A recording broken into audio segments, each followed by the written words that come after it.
Be advised, mature content ahead. This podcast is brought to you ad-free thanks to the Legion of Demons at patreon.com/NOTLP. If you like what you hear, there's much more at patreon.com/NOTLP. Join the Legion. That's patreon.com/NOTLP. And now the show. How do you do? Just a word of friendly warning. I think it will thrill you. It may shock you. It might even horrify you. So if any of you feel that you do not care to subject your nerves to such a strain, now is your chance to, well, we've warned you.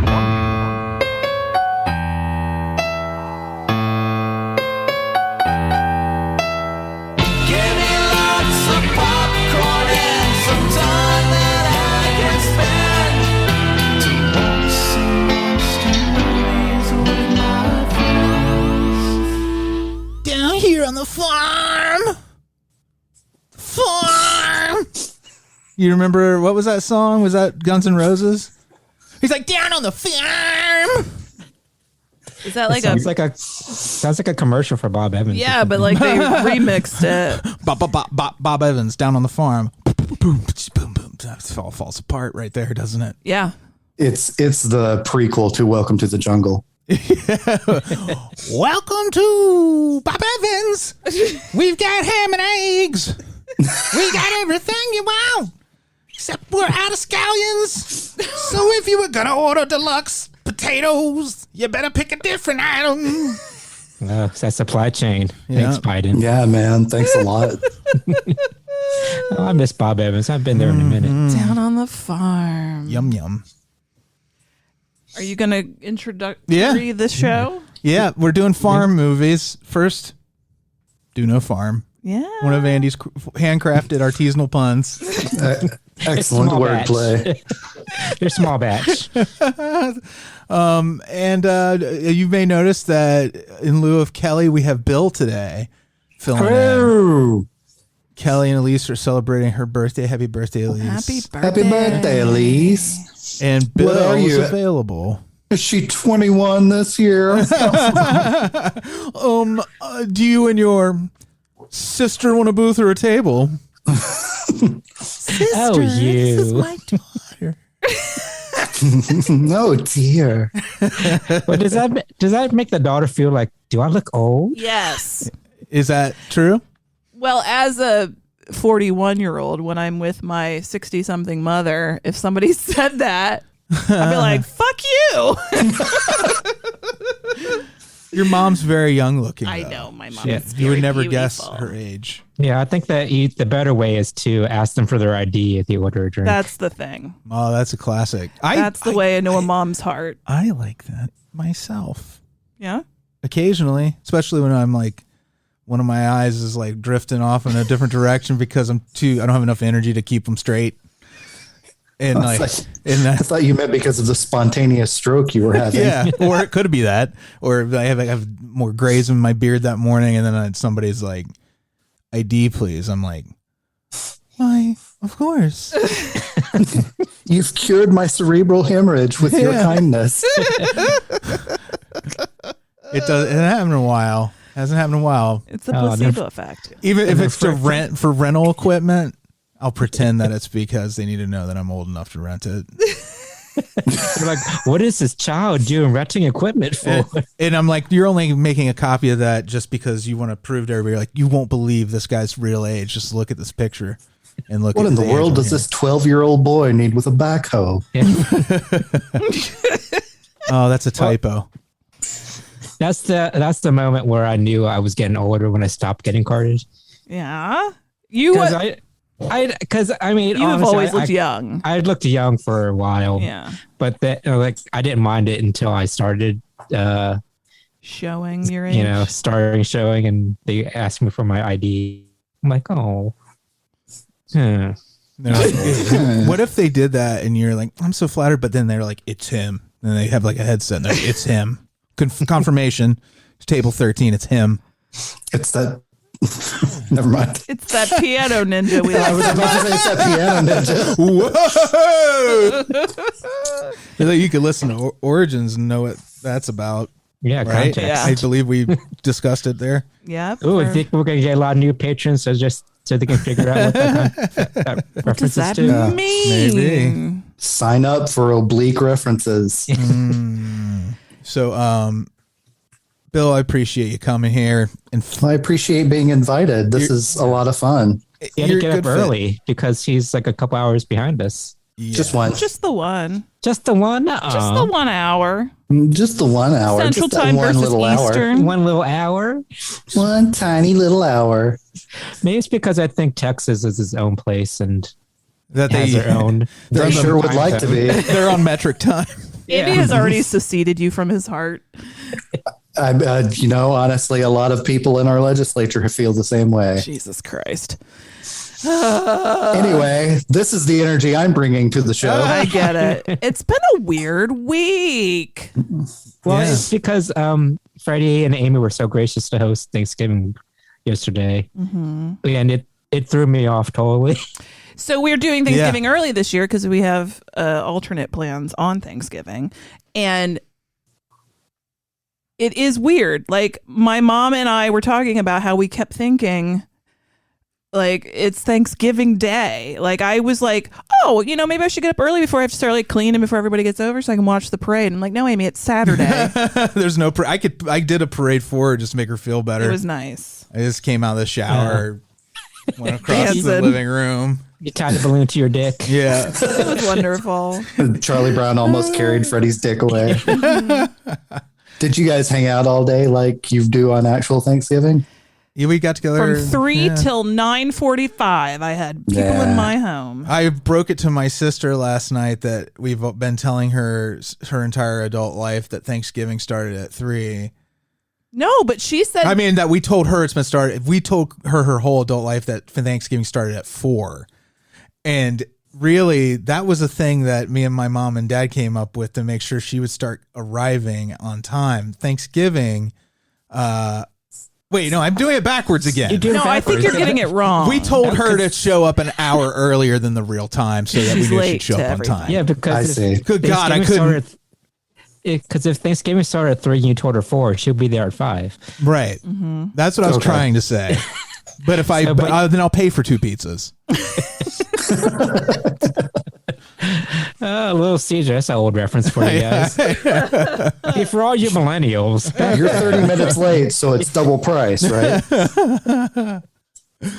Oh, free pizzas. So we did the Thanksgiving thing yesterday. Today is not Black Friday. It's just Sunday. Oh, Which, man. honestly, like, this is kind of nice. Think about it. Because even if I wasn't otherwise engaged with going to Disney World soon, I would have that Thursday to myself. Nobody would bother me. It would be beautiful. And You could get a prime camping spot in the Best Buy parking lot. I got to get there early, get my throwing elbows ready, That's right. stretch You- them you- out. You sharpen your elbows. I gotta get those do some TVs. damage. We're not capable of shopping on Black Friday emotionally. Neither of us. I'm not ready for. I've never liked Black Friday. I'm not a Black Friday shopper. I've occasionally ventured out on Black Friday later in the day to get things I needed anyway because I had to. Yeah. There was like one time we got up early and stood in line at the Best Buy Yeah. because we were looking for Left 4 Dead 2. It was going to be on sale. That's right. It was Left 4 Dead 2. We was waited in years ago. line for Left 4 Dead 2. Yeah, For a physical copy of a game, we waited in a line because it was going to be at a cheap. brick and mortar store to buy it. How much cheaper? It was maybe 30 something instead of 60 something. Like when you think about all the on. trouble and time you take to save like this, what is really like not really a consequential amount Well, on stuff. we weren't hosting Thanksgiving back then, so I had no job to do other We were than go to your poor. parents' We were- house and eat. We were much more poor, so that was a big deal to be able to buy something like that. That's true. probably. Yeah, that was years ago. Yeah. I got my game. I held off on buying Skyrim for months because I wanted it to be cheaper. Because Yeah. I was like, $60. Where am I going to get $60? And then you think about how like- many hours I yeah. have sunk in to Like, Skyrim and what the I'll get a cost used- is. I'll get a used copy when all the rich kids get tired of their games. There you That's go. right. But do you think Black Friday is still like? Are people still going to be trampled like they used to do in the past? Did they do it last year?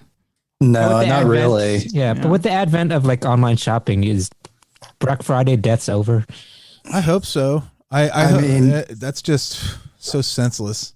I mean, I would like to say that I believe that it is because online shopping has made it easier, but then I look at the collective consciousness of the American people and I think, nah, it's a long way from the days when we stopped trampling each other to death. Do you feel like people will? Good point. Oh yeah, that's Texas too. And do you feel that like people will also maybe who have a lot of pent up rage, they channel it into Black Friday shopping? Oh, it's like the Purge. Yeah, they're like, I mean, it's gonna happen. People are gonna get punched for that. I want to say Pikmin. Is that right? What's the toy now? What's no idea. That Minecraft. I'm asking you guys. You wouldn't know either. I don't fucking know what kids want. I don't have kids. I'm not a kid. I don't know. Whatever, Mike. Mike will try to like keep me in the loop on things. Young things. But to answer your question, Andy, I think if anything that has been recently in the news a lot tells us that yes, there are some people who go out looking for trouble. And I think there are people that go to Black Friday sales just for a chance to fight. Yeah, it seems that way. It's kind of like that whole, I just want the retail workers not to have to get up early and deal with a bunch of ass butts. Yeah. And to get Thanksgiving off, which I think that tradition I think is going away of stores. You know, it was a more recent thing where stores were opening on Thanksgiving. I think that's going away. So that's a roundabout way to admit that you're a communist. Yeah. Why do you hate capitalism? Consume at all times, Amy. I like a nice mix. I like a hybrid. A hybrid bridge mix. Yeah, like a hybrid in economic system. But anyway, who am I to? I don't, So, patreon.com/NOTLB. We just did our Origins intro for episode 169. Yeah. Which was Live, Evil, and Misery. Mr. Man. And you dirty birdie. And Dirty Birdie. We'll do our Topicana soon. Andy, will you tease that now or later? Or do you even know what your question's going to be? I don't know what question. Do you want me to tell it now? Sure. Mm-hmm. Yeah. Okay. Well, it kind of tied in with Black Friday. What was your favorite toy growing up, and also design your dream toy? Oh, wow. Like what my dream toy would be at this stage of my life? Adult dream toy? Stage in life. Or like a toy, yeah. It's going to be an X-rated show. Oh, boy. All right. We'll try to keep it clean and go along with the spirit I think that your question has, which is a childlike wonder. Yeah. I'm surprised Amy is the one that took it dirty. Normally, that's me. Sometimes I can be a pervert. I mean, that's where my mind went. Occasionally. A pervert. Yeah, Andy, ladies like sex too. What? Don't tell them our secrets. But it's true. Go and dust your shoulder off. What else is going on in the world that isn't awful? Give me something. Are we doing anything? Watching stuff? Experiencing? It's hard for me to think because I'm still have a Thanksgiving dinner hangover. Yeah. We're just looking for things that are good in the world. It was temperature was mild yesterday. I hear people are liking the new Ghostbusters. I'm hearing bad things. Well, I think I'm hearing voices. The critics don't like it, but the fans seem to really like it, though. Okay, that's good. And I'm glad. I haven't seen it yet, but yeah. I just like to see people happy.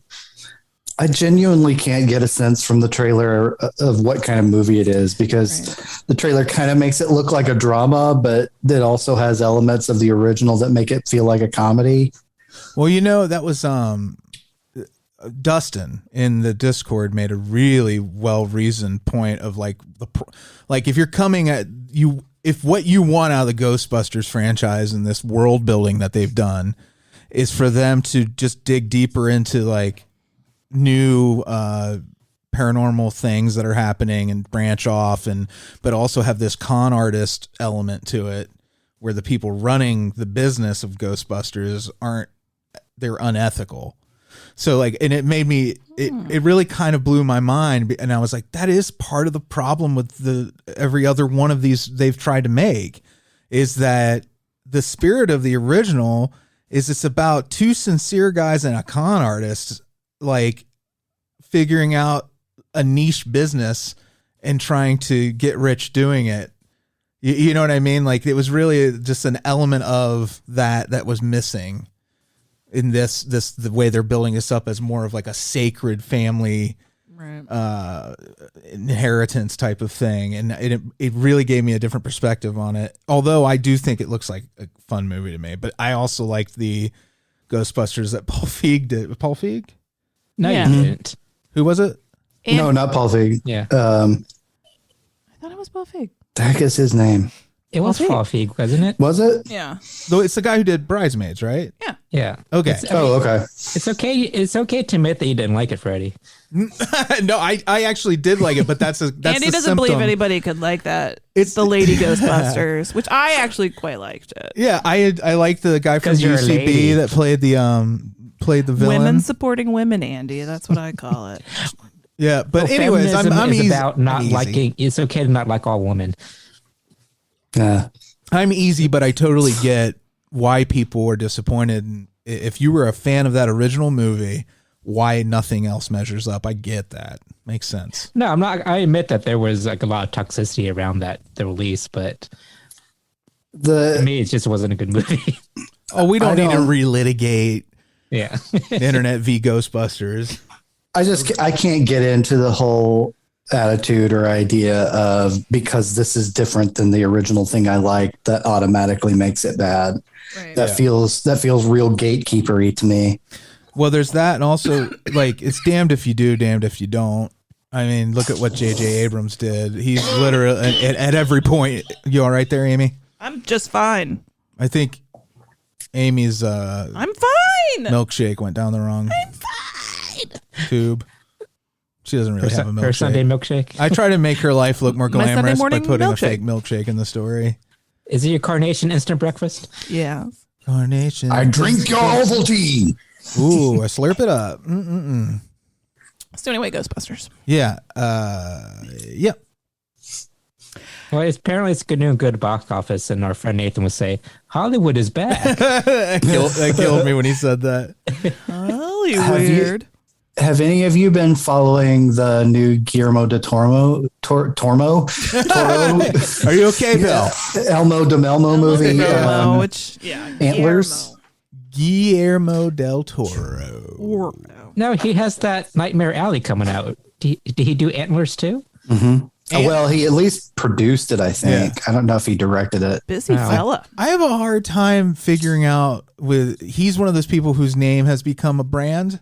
And it's one of those things where I'm like, he's producing so many things that are just adjacent to his style, but he's only doing like a prestige film every 5 years or something even. He's got it made. He's got fingers in a lot of pies. Mm-hmm. He's a little pie man.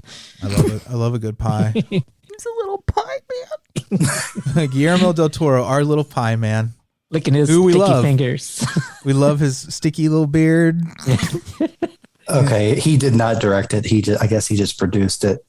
Scott Cooper directed it. I'm not sure who that is.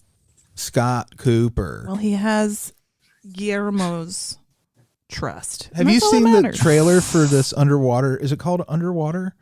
It's this movie where they send these drones down into this house that's submerged below a lake. Oh, is it the Deep House? It might be the Deep House. What did I call it? Underwater. That's that movie that had a. That's the Kristen Stewart movie. Yeah. This is called Deep House. Oh, so is it like a found footage movie? Kinda, yeah, but it's more cinematic than that, and it just looks really scary. Is it animated or like? No, it's live action. Okay, but I think it just came out right recently. Yeah, it's just now out, but I'm loving the description here. A young and modern couple They're young Ooh, and modern. modern. What does that mean? They shop at IKEA. What are they trying to convey with that? I get young, but what the fuck does modern mean? Are they That sounds like queer, that's like a dog. polyamorous? It's like a dog whistle or something. What Kinda. modern couple with? Are they from Modern Families? Yeah, Is that? they're white people. Anyway, Are they a postmodern family? you know, these are the things we need to know. Where one of them just has an eye in the center of their head. That's not a Mick Jagger child. Yep, Mick Jagger's child is in it. Jagger Jr.? James Jagger. JJ Jagger? Anyway, the Deep House. We did watch trailer. It was cool. I was hoping his name be Rick. That would be funny. The IMDb description is one long, awkwardly written run-on sentence. Jick Ragger. I just spit everything. If you should be allowed to, when you have your child, choose whether to just swap the first and the last name, primary letters out. Yeah. That should be something at every childbirth. They're like, okay, do you want to scramble your kid's name? We take the name you had planned and we jumble it up, and whatever comes out, that's your kid's name. You want to try it? It's really fun. The state pays all of your costs. If you do it, all of your costs are picked up by the state. The state. So anyway, that's how my name is Squoot McClurdle. Scoot McClurdle. That's how Rue McClanahan got her name. Scoot McClurdle. I don't know. That silence was me trying to process. I was saying her name That was a joke. re-scramble to Bill's name, but it didn't play. No, it sure didn't. We'll take it out behind the barn and shoot it. We'll That's the have that humane to thing talk to do. about later. Brought that back around to the farm. Yeah, back to the Hey. farm. The mercy Well killing of our done. joke calf. So yeah, that's some banter for you bitch asses. You bitch asses. For you fools. I don't even know what I'm saying anymore. Yeah. Eat our shit, listeners. Here's a bad conversation. Girls, it's time for straight to video Russian roulette.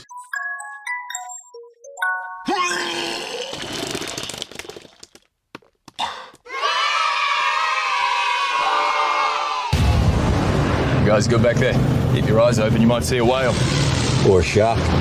One day I was out on my own. One grabbed me from behind. Luckily it was more of a love bite than a real chomp. Welcome to Hell's Reef.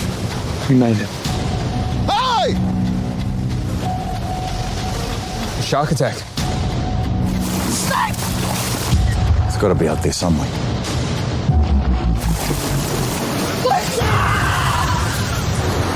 You've got no idea where to look. The chance of finding anything is almost zero. Yeah, we have to try. She could still be alive.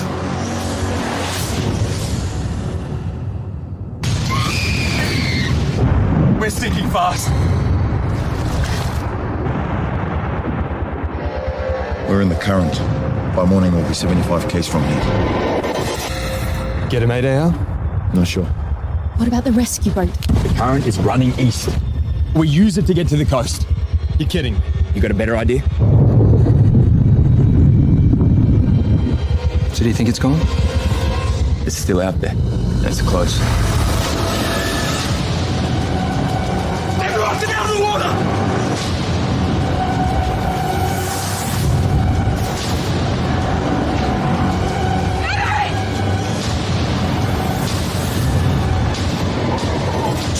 Jabba-Jaws! No, I don't think Bill and Andy actually heard that. Jabba-Jaws, the movie. Oh, I heard it. Oh no, Jabba Jaw. Yeah. I'm sure you heard that. I meant the trailer. Freddie was playing the Oh, yeah. trailer. Yeah. So Yeah, just all when I you're heard was discussing it with them. Yeah, all I heard was silence, and I was like, "What a boring trailer." Oh, I didn't share my sound with you guys. It's just a 3-minute static shot of a shark. Just pretend. Would that be better than the movie you watched? Well, 3 minutes of silence? Here's what we'll do. Yeah, 30 minutes of silence would have benefited my health. I'm not going to be like this movie's a piece of shit or anything, What is because it? what it is like, okay, imagine you've got this friend who has a lot of money. I meant, what is the name of the movie that people? Oh, the movie's called Great White, and this was an AMC plus Shudder. It's on Shudder. Yeah. movie. I don't know if it was something that was already produced and they bought it or something they produced or not. I didn't bother looking that up. All right, you may go back to your analogy. My analogy was, it's kind of like somebody's like wanted to do like a cover, like when you do a cover of a song and somebody learns it in like a great cover band that plays out at like a local bar every single weekend and they've got it down. They sound exactly like the band. But they're just a little like, just a little bland and you're like, something's off. You're playing this perfectly. But I am so fucking bored. In fact, I like the song that you're covering. I like it a little less because I've heard you play it. Yeah. Did this ruin Jaws for you? No, but it's kind of like that's a powerful movie. Woo! It's a very powerfully dull, mediocre movie. I watched it too, and he's 100% right. That's the same read you had on it? Yeah, I mean, it's just like they wanted it to be exciting, and boy, the music sure tried to tell you it was exciting, but it really wasn't all that exciting. And if you saw it as a storyboard, you probably would have been like, this is going to be a good movie because it's this beautiful location they're shooting at. Beautiful people. Oh, they're not bad actors. Oh, okay. That's something, but they're not really good either. You're like, wait a minute, it's Katrina Bowden, I think is her name, from 30 Rock? Yeah, from 30 Rock. She was Liz Lemon's assistant. She's the lead. Yeah, so she's like the main character in this story. And she's a better actor than I remember her being from 30 Rock. Right.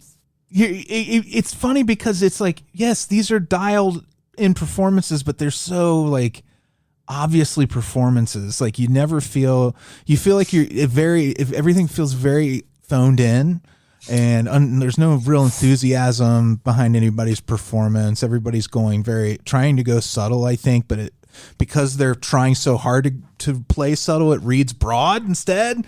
It's like, you're just like, ooh. So, but I also feel like they failed them. The cinematographer, I think, kind of failed them on this because there's no movement that is, it's hard to say because there's underwater filming in this and it's really difficult, complex shit they put together.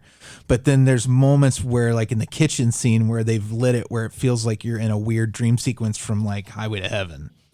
Yeah, I didn't even think about that. But the stuff in the early part of the movie when they're in their house, it was very strangely lit. Yeah. Oh, my it's really weird. Amy pulled my chair away from the wall because it was squeaking against the wall. He's doing it again. He's rubbing against the wall. He's going, I don't know if you guys can hear that. Are you sure it's his chair, Amy? Well, at first the gerbil I put tooting. up my butt. His name is Henry the Turd. There we go. A lot of I kind of see what you're saying. A lot of those underwater shots of the shark looked more like nature documentary shots and less like shark action movie shots. Yeah, and there was that aerial. What did you think of that? There's an overhead, and again, we spoil these. Well, the summary. No, we don't always. You only spoil it if you don't like it. We didn't like this. Me and Bill both agree this isn't worth your time, right? Yeah, I did not. It does the worst sin a movie can do, which is it wasn't really bad, but neither was it good. It just kind of exists. It was super safe. Yeah, every decision was by the book. It was paint by numbers, imitation of other stuff. But competently put together, but had no personality of its own. Some of the cinematography, especially in the early part of the movie before they end up on a raft, I thought was pretty good. Yeah. Like some of the island footage and when they're on the seaplane. Yeah. And you started to say something about the aerial shots. I thought some of the aerial shots were good. There's that one shot where the shark is attacking them while they're up on the rock. And the shark comes, it's the Jaws shot. It's kind of the back of the orca shot. But they shoot it from above, and I don't know if they hid the effect. To me, that effect actually played really well in that scene where it was a scary looking shot because it gives you more of a sense of scale because they drew it up into the shots from a drone probably and down. Yeah. The people are small, and it gives you a real idea of the proportion of the victims of this shark versus the size of the shark itself in a way close-ups don't give you, you know? Well, there was a really funny part of that shot. It was pretty quick. I don't know if you noticed this, but like, so the shark pops up and he scares these two. He like hits the thing the women are standing on and throws them off balance. These two women fall off the backside into the water. And as they're falling, like right after they hit the water, it lingers on the shot just for a second. And the whole time the shark has its head above water, like watching the women fall off. It's like just making sure he did it right. So he was like a Muppet or something. I love that. It was, there was something really just. I'm relatively sure that version of the shark was CG. Yeah.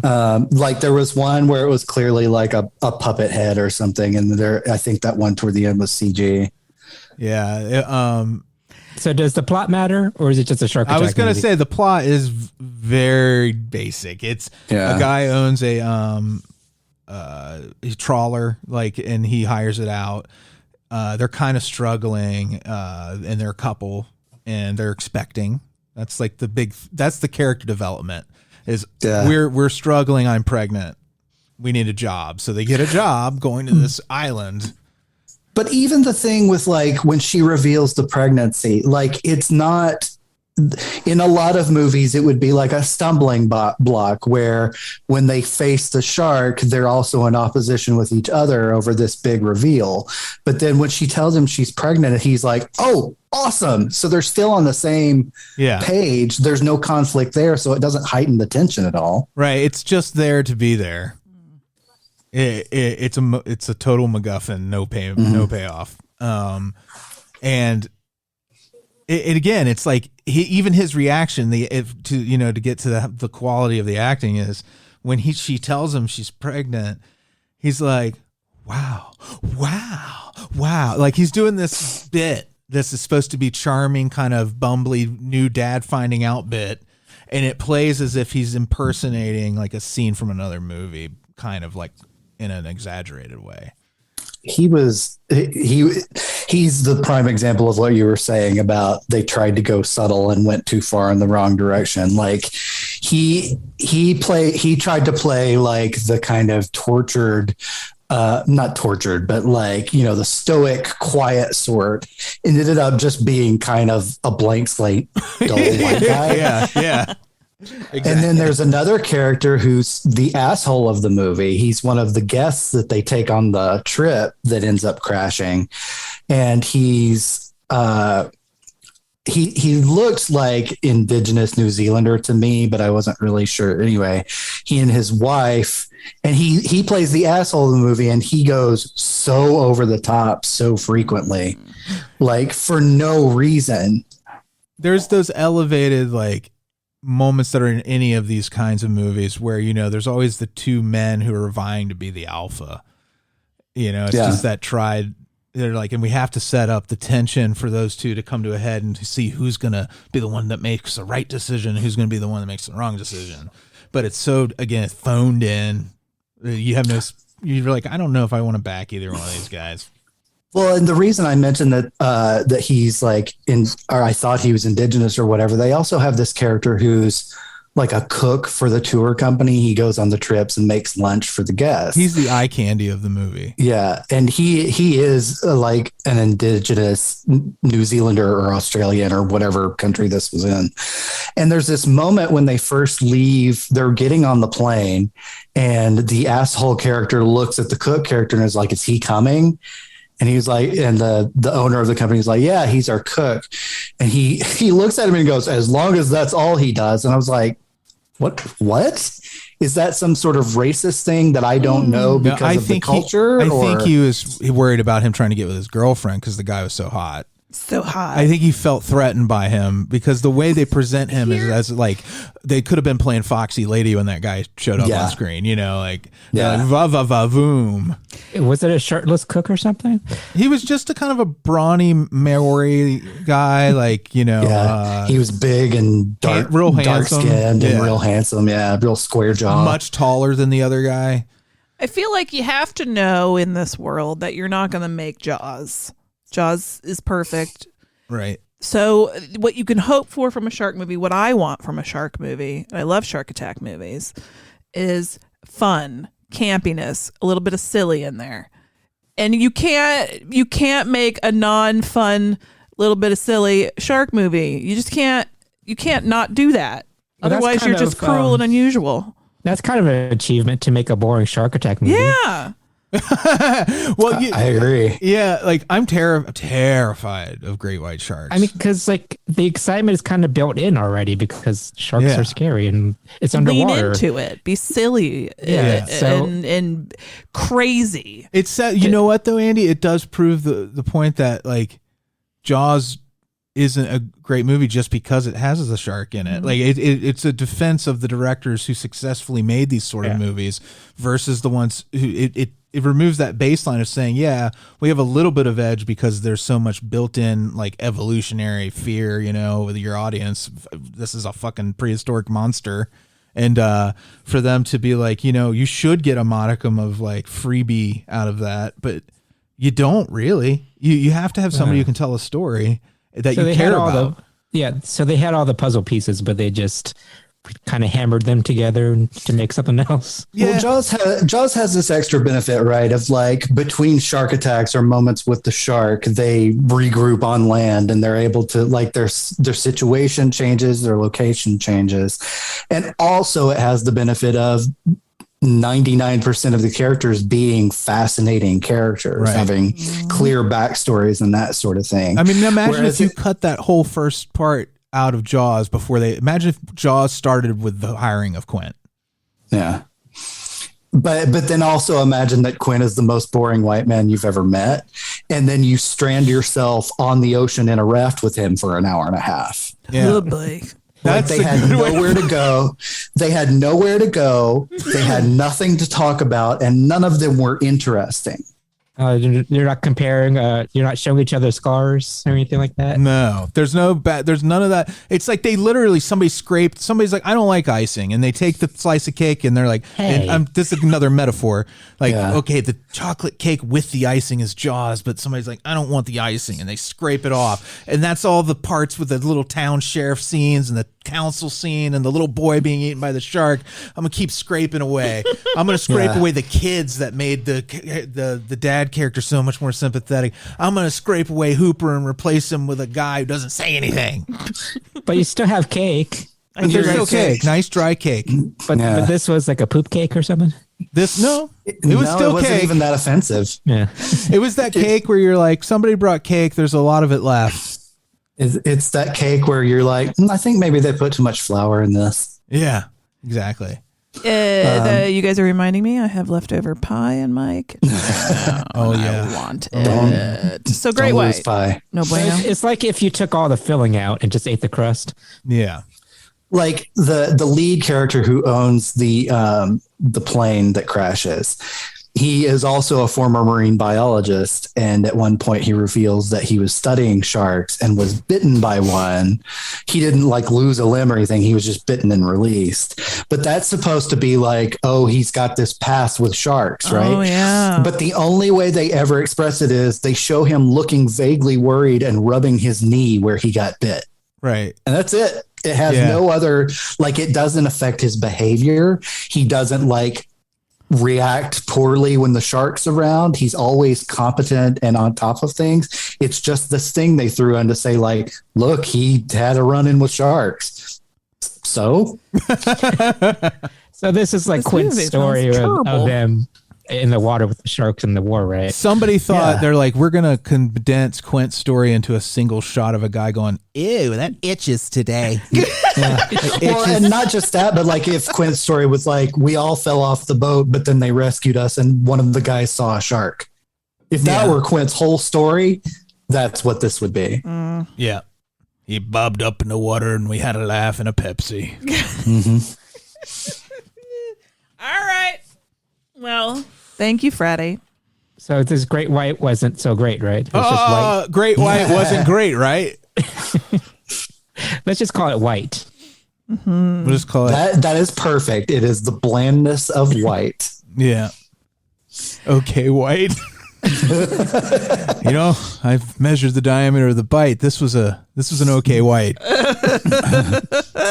It's the race version of okay boomer. Okay, white. All right. Now I'm gonna Oh, wait, never mind. I'm not interested. Tiger Shark. Freddy! Yeah, sorry. I have a jag in the box here. Yeah.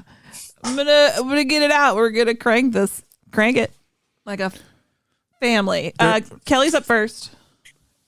Taking what they're giving because I'm cranking for a living. And I'm cranking. He's not even here right now. He's trying to have a nice day with his birthday girl. And he's safe. It's fine. Andy, you're up next. Oh, dear. Oh, dear. Oh, Oh, no. No, you're okay. That was a fake out. I'm a fucking loser. Forgot. You have to play the whole thing, or it's not official. It's alive! Oh, it's alive! It's alive! It's alive! It's alive! I think he just knocked Bill back because it was so Mercy me. Loud. Sorry. Dr. Frankenstein's passionate. The movie I will review next is called Censor. Yeah, that. Oh, I'm just pretending to be from Star Trek. this Censor. is like that VHS movie, right? Or something that. This looks good. Yeah, it's on Hulu. The description is a film censor is assigned to review a disturbing film that recalls her childhood memories.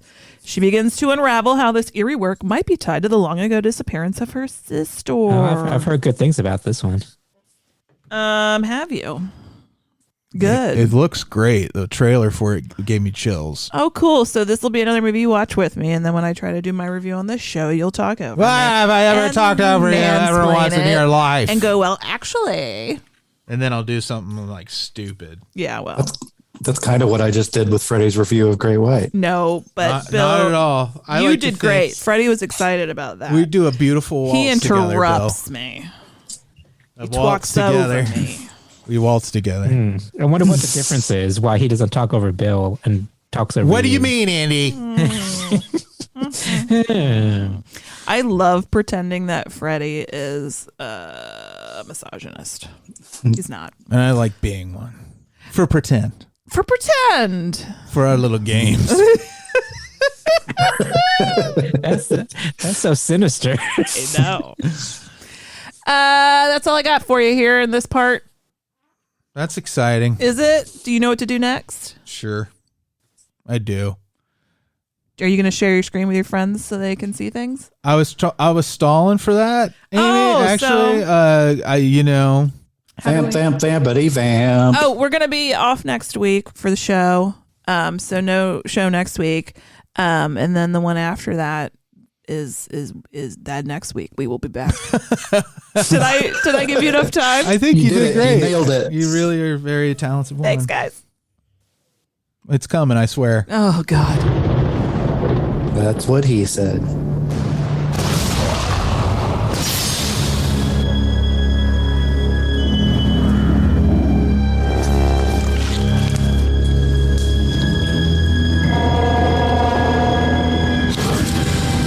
It's a genetic abnormality. It happens in cases of embryo transfer, like in these tests. You expected this? I didn't. It's not my experiment. I felt something, John. I felt it snapping at me. We stay till they stop watching the roads. They're completely malformed. You knew about this? I'm going to have to quarantine the farm. John, we've got to shut it all down. It's gone wrong. That's impossible. This rate of cellular growth is off the scale.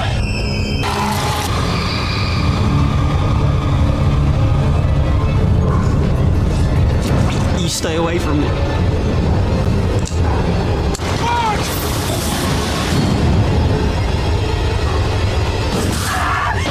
This is test subjects, like lab rats. Leave the farm. Can you say Peter File? Come here. I don't know. Peter File. His name is Peter File. So, that movie is called Isolation. Real quick, that was an awful trailer. Yeah, it really was. Yeah. One of the worst trailers I've ever seen for a movie I really liked. What do you mean? Oh, it gave everything away, and also the spoon feeding of us of what the movie's about with the words that flashed across the screen. It felt very 90s, like X-Filesy. Yeah, science, cows, Ireland, bogs. I mean, that's not too far off from what Bill described. It was like real cheesy. And it was that glowy font, the blue and white glowy. Cheap ass font work. Yeah. Anyway, like bad trailer, great movie. Great movie. Yeah. This is from 2005. It's called Isolation. It was picked by Neil. Mm-hmm. Neil is one of our email subscribers and hang out friends. Yeah, and if you want a chance, every theme, one of the movies is selected by one of our mailing list subscribers. You just go to notlp.com and scroll down till you see Dracula, the little stamp, and sign up there. And I will never send you an email, but I will use your name in a raffle once a month. So Neil picked this, and it's Irish, and it's wet. I've never heard of this movie. I feel like we might have done it as a roulette movie early on. Oh, okay. Maybe. Like Freddy, you felt some like you might have seen it. It felt familiar to me. It's because there's a lot of familiar elements. Well also it's very similar to Black Sheep. That other Irish movie. I felt like it was Alien on a farm. Yeah? Yeah. All right. It's Alien on a farm. Yeah. Done. Dust my hands off. That's our review. All right, bye everybody. This was great, you guys. So I know what it was the wettest. God, yes. Like I looked up during the movie, I looked up what a bog farm was because he called it that at one point. I couldn't find anything on the Google machines about bog farm, but like I just spent the entire movie wondering why he had a barn that was flooded. Well, bog farms is where like cranberries come from, I think. But those are usually outdoors, I think, like kind of like rice paddies. There's like huge fields. It's not. Yeah, but maybe he was growing like shit berries. I was gonna say it looked like he wasn't growing anything but diarrhea in that thing. They were dingleberry. Like this movie, there was no. There was no break from the moistness. Yeah, everything was damp. Dingleberry chowder. Or cold. But it's like, I was watching it this morning and it was like pouring down rain. So yeah, it's like, the same outside right now. It was nice mood setting, actually. Yeah. I loved when he drove the tractor into the bog. Like this can only end badly. It's going to bog it down. It's in the name. Did you have a revelation when that happened where you're like, oh, bog it down. It's bogged down. Bog it down. Bog it down. Illuminati. Finkel is Einhorn. It's fantastic. Neil, you did good. It's, you got a guy. His name is Dan. He's Irish. Great he eyebrows. He has a farm with cows. Real interesting look.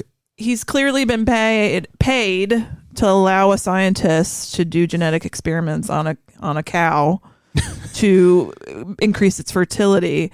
What happens instead is that it unleashes hell into the world. It like this little deformed, like the babies the cow has are pregnant. Yeah, it's like a Russian nesting doll. That was an Irish nesting cow. Reveal. Yeah, babies having babies. Babies having babies, you guys. Yeah, Freddie, you joke, but that's exactly what I thought when he said that. I was like, "What is this genetic experiment to make like nesting cows?" Yeah, I think was this for meat? You think they're just trying to have a bigger cattle yield? I think they're trying to have them produce faster so they can get more output. Yeah. They said at one point that it was to make them fertile earlier and longer. Yeah.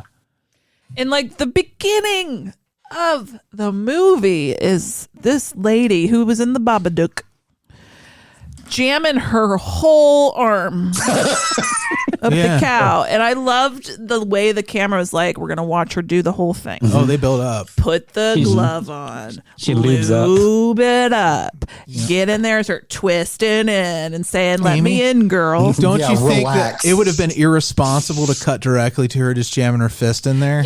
Yeah. No, because then people were like, yeah, I saw it in a movie. You can just jam your fist directly into a cow's asshole.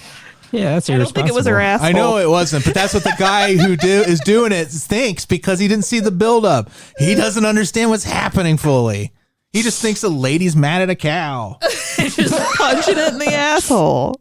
That lady's mad at a cow. I feel like this is porn for some deviants. Oh, yeah. You mean people who like I'm fucking sure it cows? is. Yeah. I don't want to think about that. This country's antiquated bestiality laws. There's just a lot of things shoved into orifices of cows. Yeah. Like, so I guess she's checking on the status of the babies this cow is pregnant with. Little do we know, those little babies are pregnant.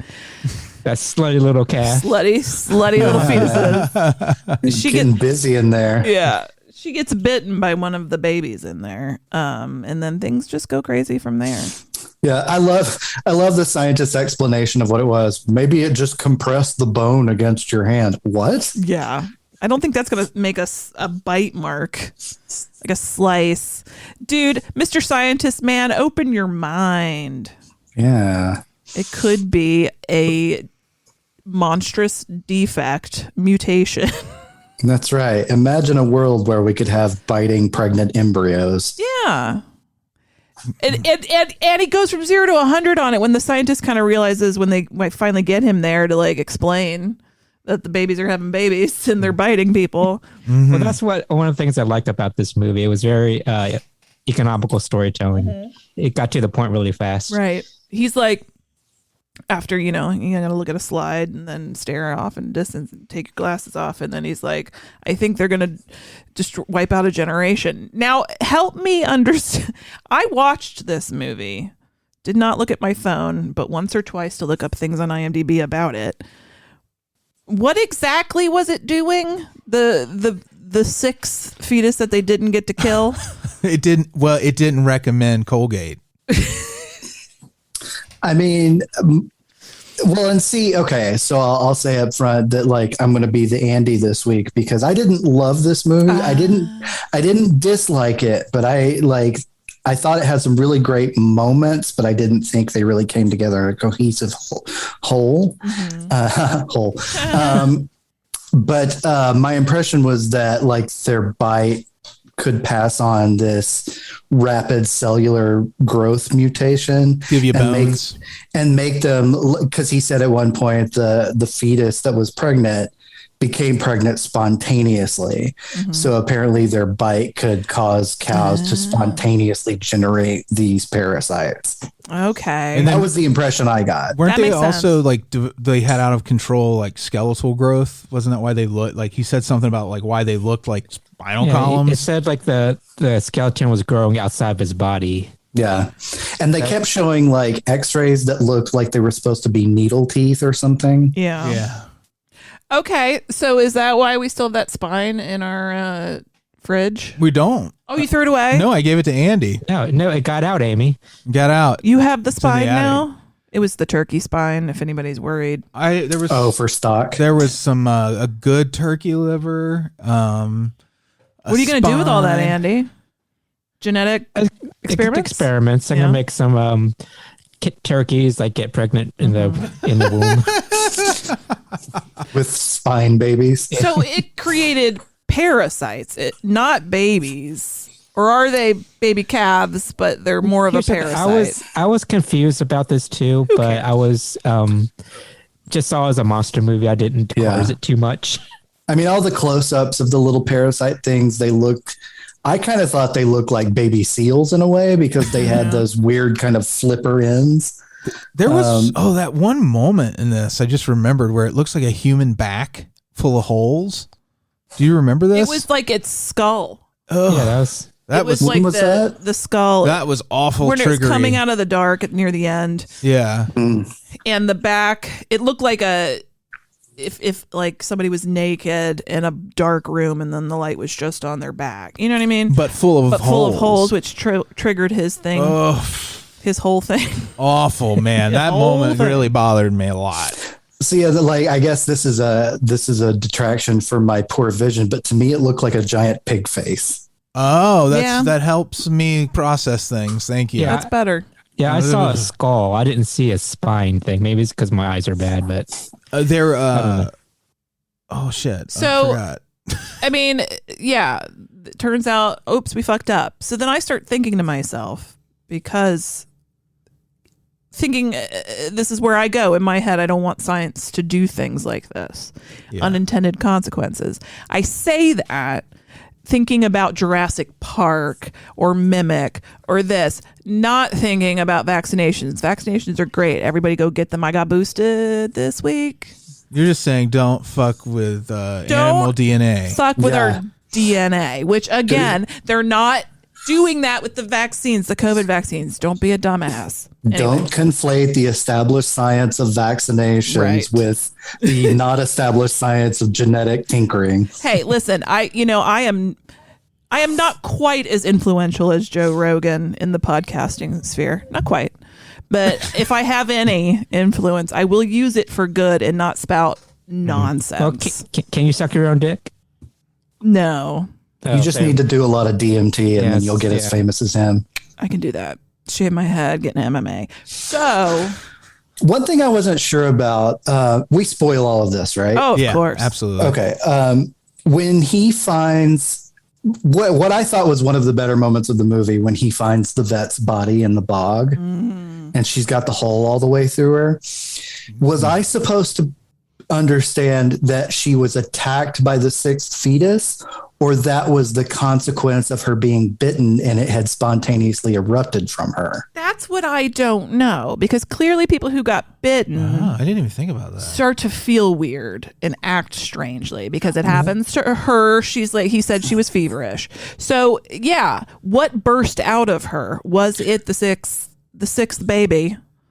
And that was part of the reason I think that it didn't work as well for me, because 3 different characters in the movie got bitten by this creature, right? Mm-hmm. And they kept implying that the bite had some sort of negative consequence.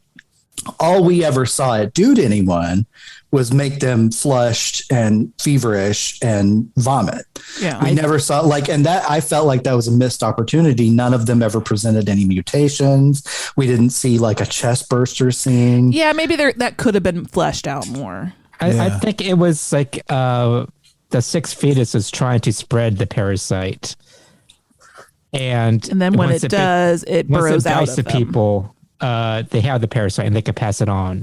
I think the 5th dentist is trying to spread cavities. He's in the pocket of big cavity. Sugary toothpaste. Mm-hmm. Yeah. Anyway, like I said, I didn't understand this movie totally either, but I think it didn't take me thinking about it too much didn't take away the good parts of it.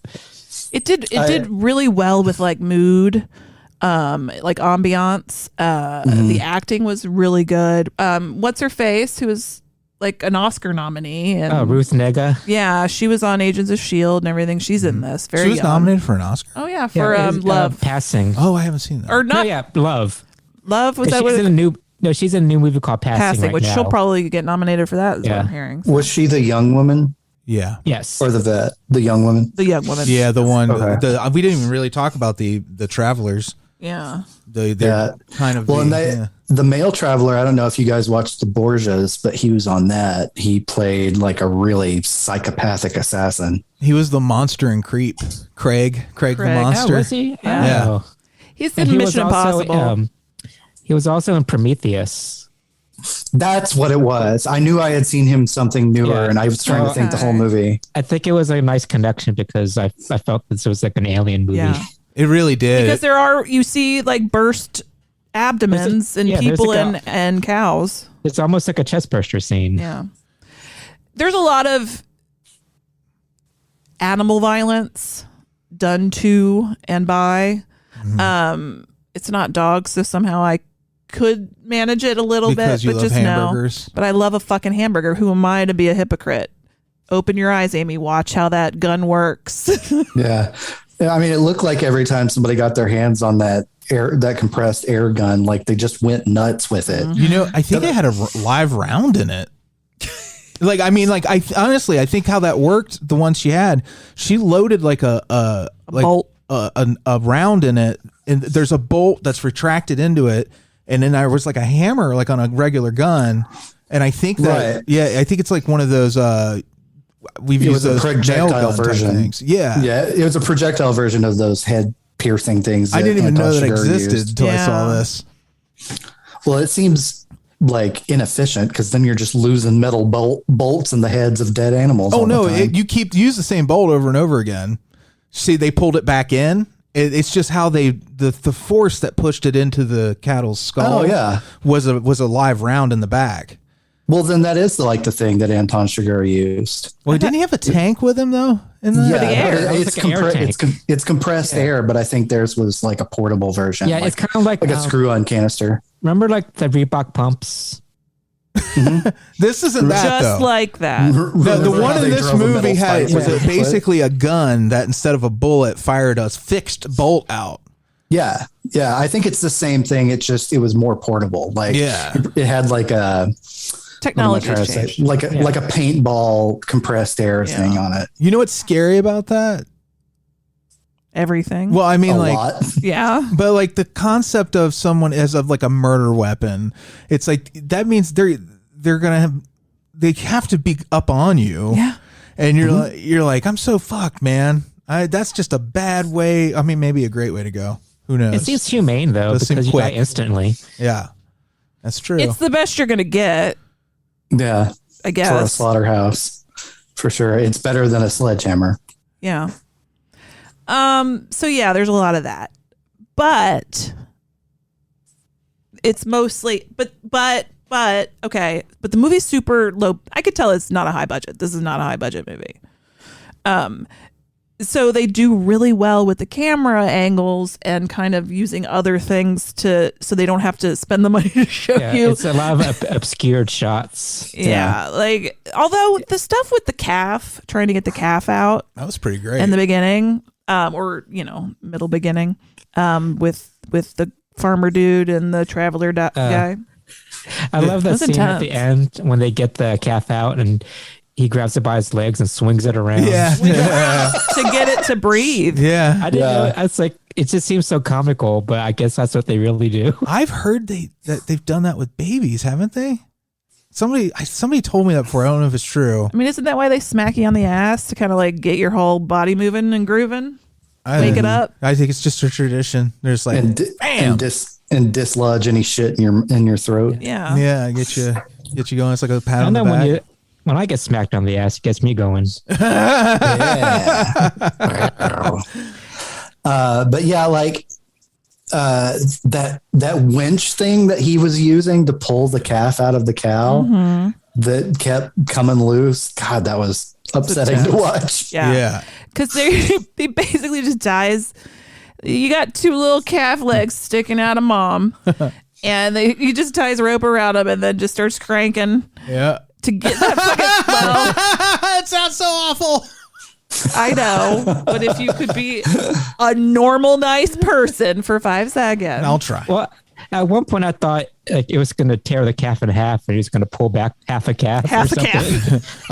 I only drink half calf. It's decaffeinated.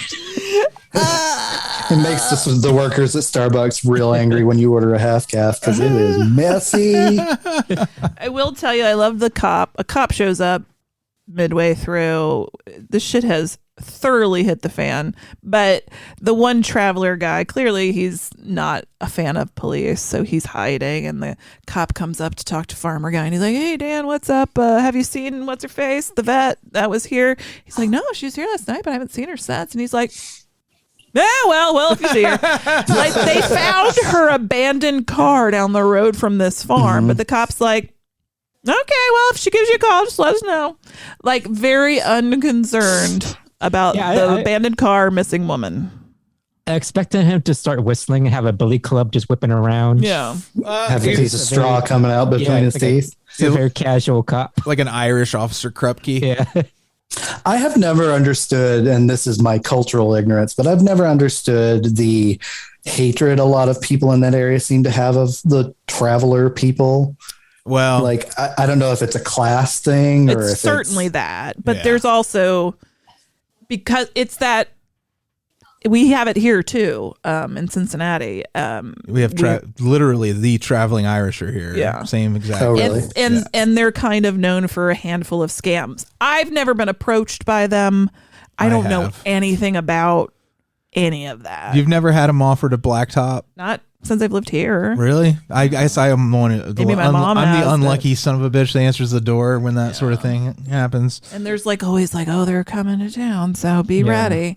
I don't. It's all rooted in bigotry and prejudice. Now, is it true that some of them aren't so great? Of course, that's how humanity works. How do you? Yeah. This is a very complex thing to unbox, but like, if you can imagine, you have this group of people that you don't really know if it's an ethnic identity that they're sharing or that they are a giant cult who are committing crimes together.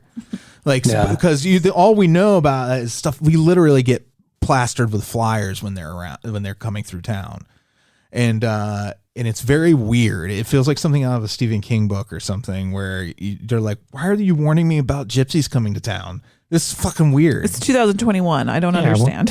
We close our blinds and shutter our windows and paint blood on the door. Yeah, we turn off the porch lights earlier. So. Yeah, they even have at Spring Grove. Yeah, there's the graves that are marked as gypsy graves. The headstones have a certain what is it on the headstone? You mean the Celtic cross? It's something on there, and there's a lot of them at Spring Grove Cemetery. Really? It's a weird thing about Cincinnati that I learned when I moved here, and I'm like, y'all are strange. This is a weird place. That's why I love living here, because I learn new things every year, and it's always something fucking insane that I'm like, that can't be real, and it's always real. Always real. The weirdest shit. There's a floral design on it. Yeah. Anyway, I just wanted to say I found that, but that's all I got for you. Fantastic. So glad I slowed the show down. So where were we? We were talking about gypsies, the traveling Irish, and the gypsy culture. Yeah. And we're also talking about tramps and thieves. But I'm not super educated on this topic, so I probably said some shit. I'm sure I probably did. That was terrible. Watching my big fat gypsy wedding. and Snatch. Snatch is the other big example I have of that. Snatch. Clean and jerk. Since Kelly's not here to do it. You're right. Can't say Snatch around Kelly. I didn't know that was a trigger for him. Yeah, then he'll go Snatch. Clean and jerk. And it's adorable. I highly recommend doing it. Can I confess something that is starting to bother me in movies and television? I thought you were going to say something about my chair squeaking again. Yeah, that is, but we'll talk about that later. The thing that bothers me, this is stupid. When people are in places that I know are heated and warm and they're still wearing their jacket for long periods of time, that bothers me. There's nowhere was warm in this movie. Well, but think about this. And I was watching something else recently where somebody was sitting down and working on something, just still wearing their outside jacket. You take that off, you're indoors now. Is that stupid? Yes, it's bothering me. And they did that a lot in this movie. It's Ireland, Amy. It's always cold no matter where you go. Well, people need to move. I get what you're saying, Amy. Like watching people on movies wear jackets indoors makes me feel hot automatically.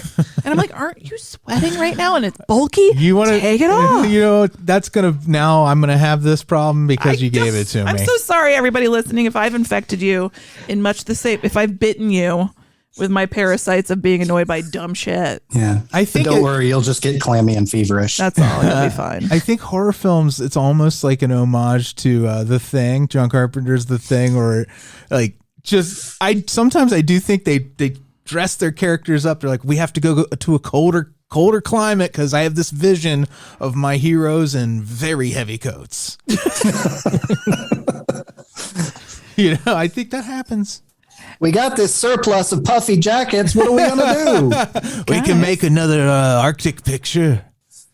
That's very old Hollywood. Like, how much stock footage do we have left of those igloos? Did we burn through it? Why was that field covered in plastic and tires? Does anybody know? Anybody in Ireland who knows about bog farming and dairy farming up there? The field was covered in plastic? Yeah, I like remember when they that. were outside and the one, it was just tires. I mean, I got the impression that his whole farm was like on the edge of complete failure anyway. Yeah. So maybe he was just throwing shit out in the yard for all I know. But I don't know. what do I know from farming? No, Amy, he grows tires on that farm. He's a tire farmer. Tire farmer. That's why that explains the tires. I can't explain about the plastic. But Gonna have a bumper crop of tires this year. Wide walls and metal tread. So you have an awkward sex scene in the movie that not sexy. Put me off sex entirely. Certain angles are not friendly to certain people. Yeah. Such as anything from below the chin. Yeah. I mean, for anybody, let's be real. But like, it was terrible. But I was like that because we know he's been bitten by then and he's acting weird. I'm like, she's pregnant. Yeah. So his Ruth, what was her name again? Nega. She is at the very end of the movie. She's like kind of she's your final girl, guys, and she escapes the farm. And I'm like, girl, I don't think you should be doing this. You're bringing it out into the world. And guess what?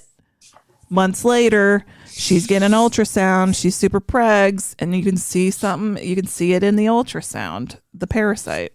Well, and see, I wasn't even 100% clear on that because, like, they show. I realized as soon as they showed this really awkward sex scene, I was like, "This is where this is going."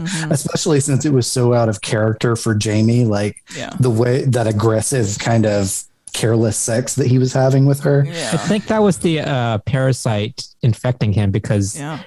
Oh, I didn't think about that. It made them want to reproduce. And be really like, not her, but him. It like took him. It created that urge in him. So it wanted him to pass the parasite on. That makes more sense. Yeah, I didn't think about it like that, but yeah, that actually makes it make a lot more sense. That is interesting. Why wouldn't something like if viruses exist because they want to replicate? Why wouldn't something like chlamydia make you horny? Who knows? It might. It might. I don't know. I never heard of that as a side effect. She thinks my chlamydia is sexy. I mean, the people who have chlamydia are probably pretty horny anyway, right? She loves my drippy down. I apologize for that's something you're going to have to apologize for in 12 years. Oh, all of it every day. My backwards STD. Are we going to apologize to all the people with chlamydia? So yeah, when in 12 years, when everyone has chlamydia, we had no idea that it was going to go global. And the Academy Award goes to Chlamydia Jefferson. But I think that's part of the reason it didn't resonate with me is because at the end the doctor is like, no, it's perfectly normal.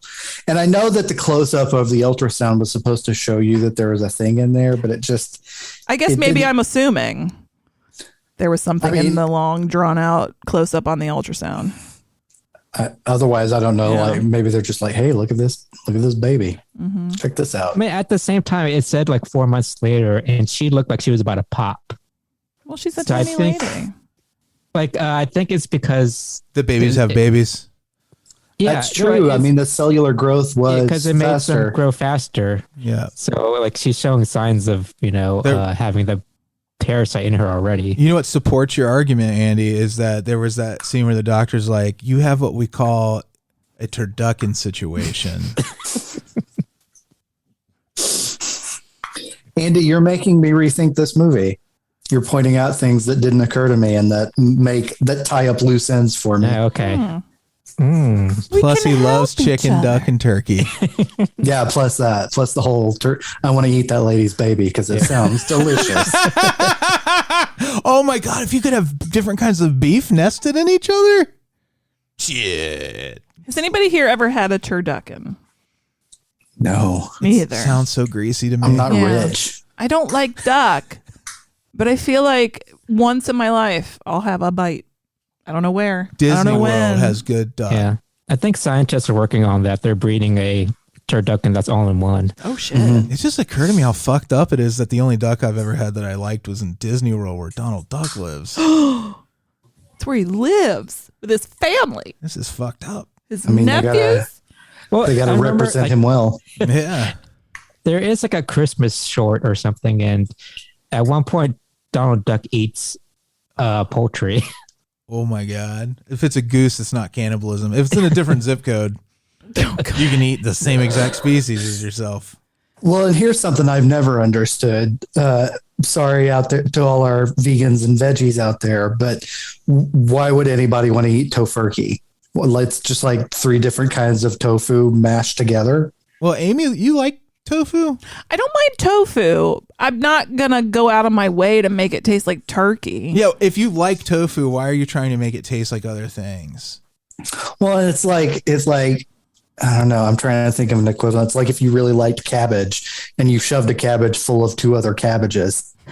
Ooh, I mean, it's all cabbage. Triple cabbage. Well, I think it's like it's tofurkey is like introductory to wean people off of. I gotcha. So it's just turkey. It's a transitional aid. If like you want your kids to eat vegetables, you make a steak that tastes like cabbage or something.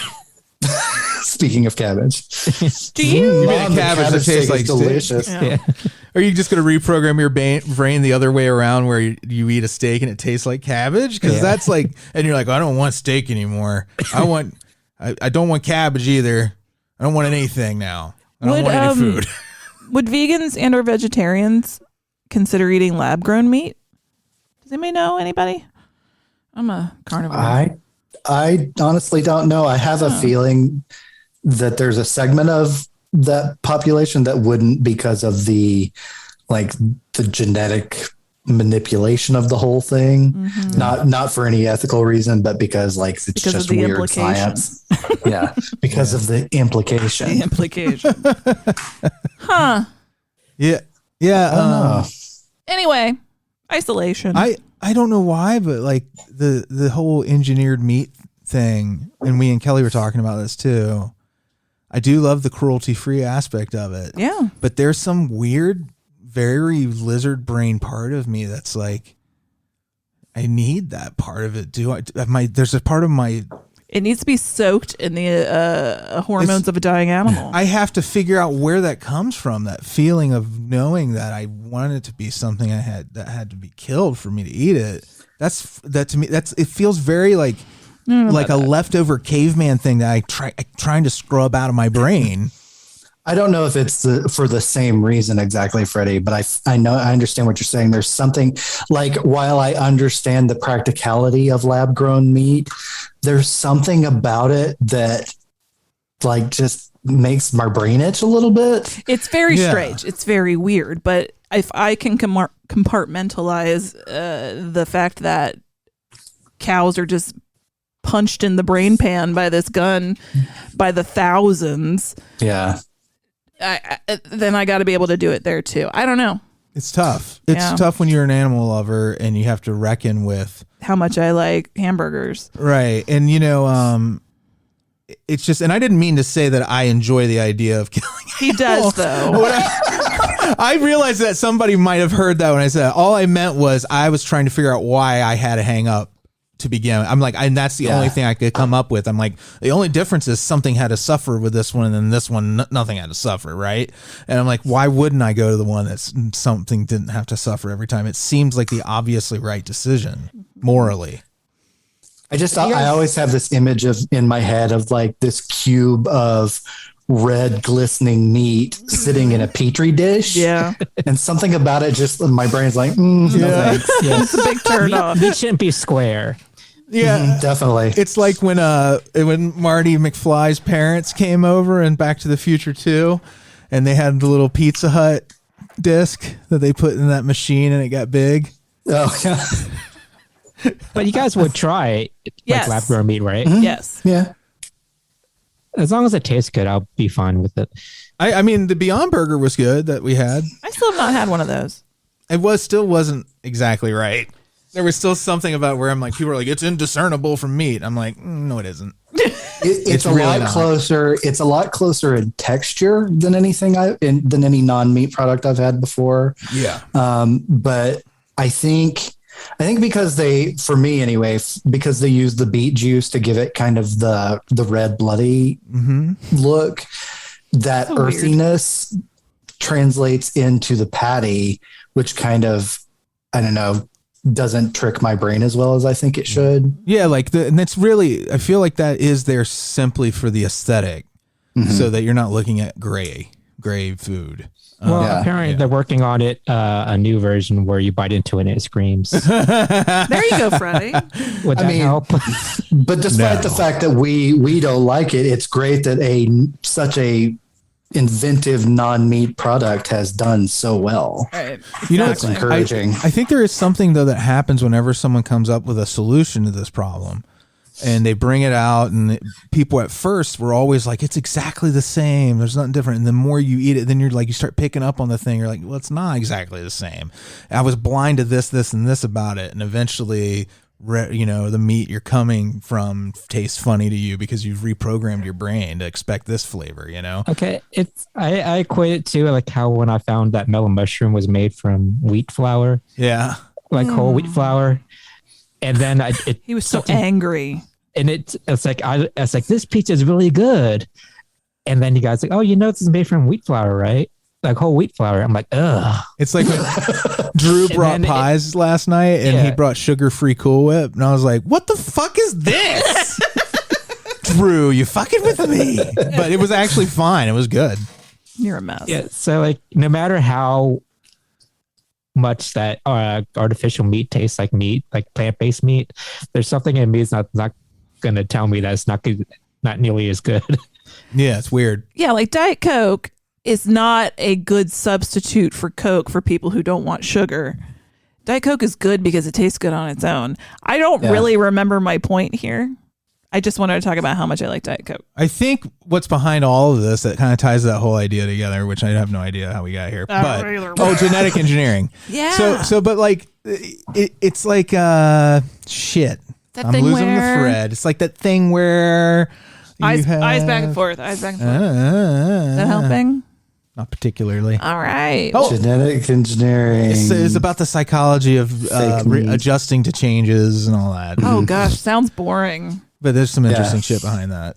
Like how deeply you have something in your lizard brain that you're some people are able to completely overcome and never are tempted again to go back to that. And other people can just never seem to do it.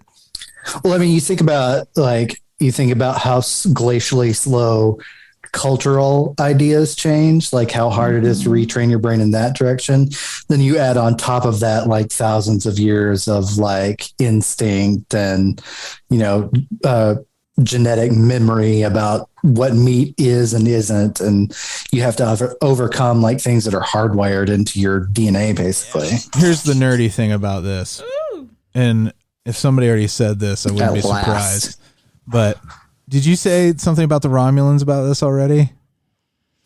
No. Because sometimes you and I have the same thought and we don't realize the other How one do the said Romulans work? It's like here? the Romulans versus the Vulcans, like the Vulcans are, I feel like there is a subset of our species that are like the Vulcans that are we're going to become like the Neanderthals, like the people who can't let go of the old ways. There's literally, I think, a different kind of human being now being born that are the next generation that don't have the hard wiring need for things that are primal anymore. Sure. Vulcans and Romulans, y'all. Because I see what you're saying. If you don't know what I'm saying, like Romulans are still warlike and have emotions, and then the Vulcans have overcome their emotions in the lizard part of their brain. They have evolved beyond they took philosophical ideas and hardwired them into new cultural DNA, basically. Yeah, and they are different. Like they kind of talk about there is some kind of biological differences between the two. I think we're literally with this whole topic of genetic engineering and the psychology of fake meat and how that affects everything. I do think that's like a step in our evolution as a species, which is very intimidating to be alive at the pivot point of something like that. It's like it's very panic inducing. It makes me feel very small. Like when people look out at space or the ocean or something, it's the same vibe for me. Well, it's sort of like how you hear about like little children are understanding technology at younger and younger ages now. Like babies are using iPads and stuff like that. And it's just like our dark baby overlords are coming. Yeah. But our brains are being retrained to interact with the world as it exists now. And part of that is the widespread technology. Yeah. And so people are being born who understand it earlier and better than we ever will. It's amazing. Yeah. It's amazing. Just life. We're irrelevant. Oh, so babies are like swiping in the womb already. Swiping right. They're scrolling already. They don't even need it. What if we pick up on through this constant communication? You know how you can strengthen a connection by boosting it, right? A signal. Mm-hmm. I really think there's something to this scientifically, that the more connected we become through like social media and the internet as a globe, you're actually building this this wavelength up. And eventually I do think we'll evolve out of even needing devices to communicate with each other. I think we'll have like a higher consciousness that we have just not tuned our brains in enough. But you know how shit, Freddy is getting dirty. When you know somebody very deeply, when you know someone and you're very close to them, you know what they're going to say next. Like if we got to know the entire world that way, we would start anticipating each other's needs. I don't want to know. Technology is always already doing that. Yeah, anticipating of what like. I mean, I'm talking about when we start coding it into our own consciousness, and like you don't need it anymore because you feel like I feel like sometimes I need fewer words to express myself. We're being retrained to pick up on much more subtle nonverbal cues like body language and eye movement and stuff like that, because in a lot of situations that's the only way we interact with people like this. Like you have to learn to read a person's face better and that sort of thing. Is that the future of podcasting? We're just going to record our faces and make facial expressions. People have to intuit. It's just an hour and a half of. Do you remember in basketball they had that whole conversation and just dude? Like, dude. Dude. It's that same idea. Because all you needed to convey what you meant, in addition to the word dude, was how you said it and what your face looked like when you said it. And the Key and Peele did a sketch like that too. With it's a bitch. Yeah, bitch. Yes. So no, they did with girl. I love that. Like that. That concept of like. Because I'm kind of like an atheist and everything, but like in everything, I do think there's things that are way bigger than our understanding. But I see that trend too with the genetic engineering in this part, like this whole idea of us being able to communicate with each other because we're refining things down to where there's going to be just that frequency that everybody hears it. I know this sounds fucking insane. Okay, thank you, Mr. Chong. Yeah, Tommy Chong. But what I mean to say is like I think this all serves the same end. Like genetic engineering serves the end of whatever species replacing us is going to need. It serves that end of that. They both come around from it's like the two fronts of the war on the end of our species. Okay. Yeah, but like I don't know, genetic engineering scares me because it so easily moves over into eugenics. Yeah. Right. And what is eugenics? But like you're trying to do exactly what I'm talking about. That's why it's so scary about it. Yeah. Is you're trying to refine evolution. You're intervening and saying, I want evolution to branch off this one way. Yeah. Like I love the idea of eliminating things like cancer and MS and cerebral palsy and stuff. I love the idea of doing that, but like it's just so easy to go from that to, well, I don't want any more left-handed kids because they have this disadvantage, right? Or whatever. And like that's what scares me about it. Right. And I always have these questions like, it's that unintended consequences. It's the root of all this kind of storytelling and that spiral of things getting out of control. I want pie. So scary. I think Amy's tired of this conversation. Amy wants pie. This is all You're making me hungry for food that was grown in the earth. Yeah, she wants homemade pie as opposed to those lab grown pies. Lab grown pies. dripping in lab-grown diamonds. That sounds. What kind of pie are you gonna have, Amy? There's cherry in there, and I'm gonna go ham on it. You're gonna put ham on the cherry pie? No, I'm gonna go ham and on cheese. It. Hard as a motherfucker. Oh, okay, that sounds disgusting. Don't fuck our pie. No, I wasn't. I was gonna eat it aggressively. Oh, okay. Please, Jason Biggs, I just made that pie. Don't fuck it. Fuck the pie. You're gonna burn your my dick. pie. Anyway, thanks Neil for the pick. Yes, Neil. Yeah, good job, Neil. It made us think. Clearly Really got did. Freddie like. Oh, it I can really smell the smoke coming out of his ears right now. it really spun me down a weird dark path of thinking about how science it can be scary. But also, can be. I am pro science, man. Don't misunderstand me. Man. I was waiting for the man to pop up. Look, man, I'm pro science 100%. It's like dialectics, He's man. boosted too. Uh-huh. All Yeah, right. you need to I get am. I have my boosted.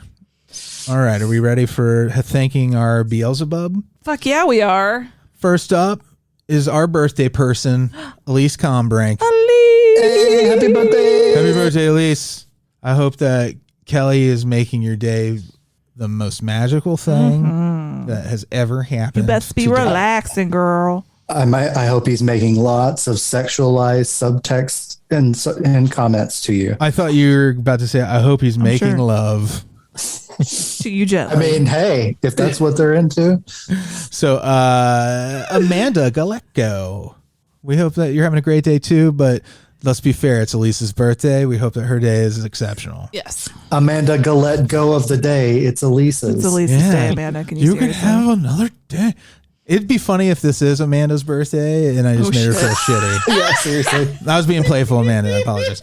Ernie Perez, Mark Watts, Bill Farner, Blake Heath, Jeremy Burmeister, and Cassie Burmeister, and Gamora Burmeister. What are you doing?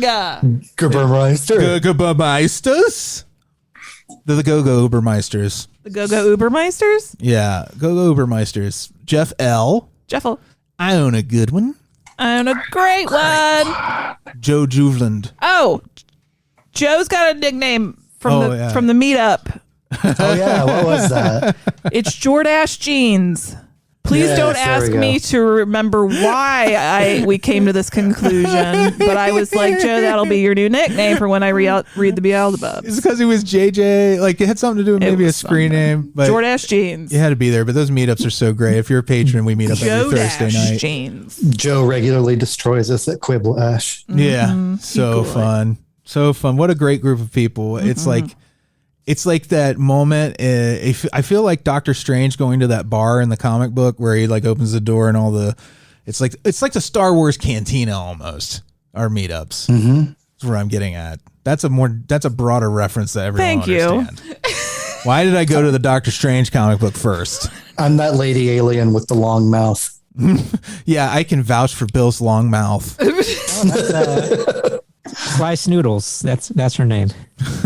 What is it? Slice Noodles. Oh. So Branan and Emily Whitehead in Intravia-Whitehead. I always like to throw out the names. Sure. I know that. Yeah, I feel like you're feeling a little insecure about your little work right now, surname and you're crazy. doing great. This next feller is named Bill, and he is it right this here bitch with right us. here? Hi, Bill. This messy bitch over here. Bill the bitch. Wouldn't it be a horrible nickname? I finally got my nickname. Yay. Messy Bill the bitch. Like, how'd you get that nickname? Oh, it's a long By story. being as messy as I wanna be. Oh, you're gonna make me piss my pants. Blayne Turner, Monica Martinson, Paul Gauthier, Who, Paul? Dr. Brian, attorney at law. I don't know why I just want to say that. Dave Siebert, Carla Gibson, Alyssa Boehm. She just sent me like a made-for-TV movie that we need to watch. Yeah. Yes. And she needs to come back to the Hangouts and give me more of that delicious cynicism. Yeah, ma'am. Alyssa Sharp. Dustin Chisam. I watched that dog trailer he was talking about at the meetup. That Channing movie Tatum looks and a cute dog. It looks great. It looks like it. Yeah, it's probably It's going to be gonna break my moving. heart. I think it's about they're both former soldiers that have PTSD. A is what it dog looks and a like. man. But it looks so good. Charming as hell. And finally, well, I got to say hi to Ace. Ace is the reason that I watched the dog trailer. So then Ace is the place for the helpful Channing man. Mm-hmm. Channing Tatum. See, it sounds like he would work in the potato industry if he wasn't an actor. Because his name. Huh? Because of Tatum. And Lynn Walsh. I want to do it. I come from a Lynn down under. Took a bean. I'm sorry, and made me Lynn. breakfast. That's Kelly's thing, and he wasn't here, and I tried my best. So that was Bill, thank you so much. Good time. Yeah, it was really fun. Thank you so much for having me. This is kind of a minor dream come true. Oh, dear me. Haven't we had you on here before? He was on High Five Happy Hour, which is available to patrons. Oh, yeah. That's right. But yeah, like I say, you guys were the first podcast I ever listened to, and I never imagined that I would end up hanging out with you guys on the show one day. So it was a lot of fun. Thank you. Oh, Bill, you're like instant family. Do you have anything you would want to promote? I never thought to ask you that. No, I don't really do anything worth promoting. I didn't know. I told you guys about it earlier. I'll tell everyone who's listening, if you can watch Yellow Jackets on Showtime. It looks like it's going to be a very fun show rather. Especially if you're like a Lost fan. It has some kind of Losty feel to it. Ooh. So I think it's going to be fun. That's exciting. Nice. All right. Well, I love you guys. Fucking did it, you beautiful babies. You sons of bitches. We did it. I love all you beautiful patrons and everyone who's not a patron. I love you all. Everyone is perfect. We love you all. Frankenstein was wondering if he should go to bed when his old buddy Leatherface put on